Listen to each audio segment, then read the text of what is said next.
Pemirsa, berkantornya Menteri Pariwisata dan Ekonomi Kreatif Menparekraf Sandiaga Uno di Bali mendapat tanggapan positif dari pelaku pariwisata. Kehadiran Menparekraf di Bali merupakan momentum untuk meningkatkan kunjungan wisatawan domestik di masa pandemi COVID-19.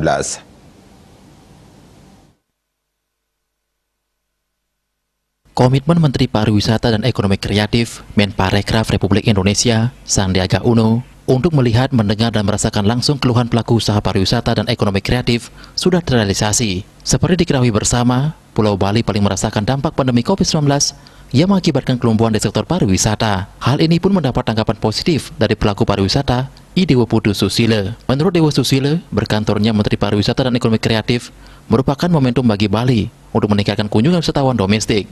Tak hanya itu, kehadiran Sandiaga Uno di Bali juga mempercepat aspirasi para pelaku pariwisata untuk memulihkan sektor andalan Pulau Dewata.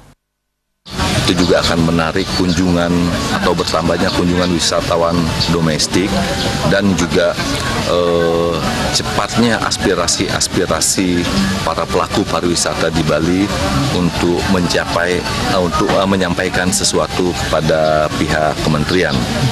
Seperti kita ketahui bahwa beberapa program pemerintah seperti dana hibah dari Dinas Pariwisata Pusat ke Bali dan juga sedang dibahasnya mengenai soft launch untuk para pengusaha dan pelaku pariwisata di Bali ini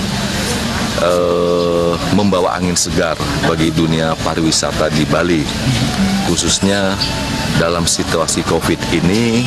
Seperti kita ketahui bahwa ada beberapa perusahaan dan hotel-hotel di bidang pariwisata yang kolab. Pihaknya menambahkan, Bali merupakan salah satu penyumbang devisa tertinggi di Indonesia. Sudah barang tentu Bali harus tetap menjadi skala prioritas untuk parameter dunia pariwisata nasional maupun internasional. Sehingga tidak ada salahnya jika program-program untuk kembali menormalisasi situasi pada saat COVID-19 tetap mengarah kepada daerah Bali. Andika, Bali TV.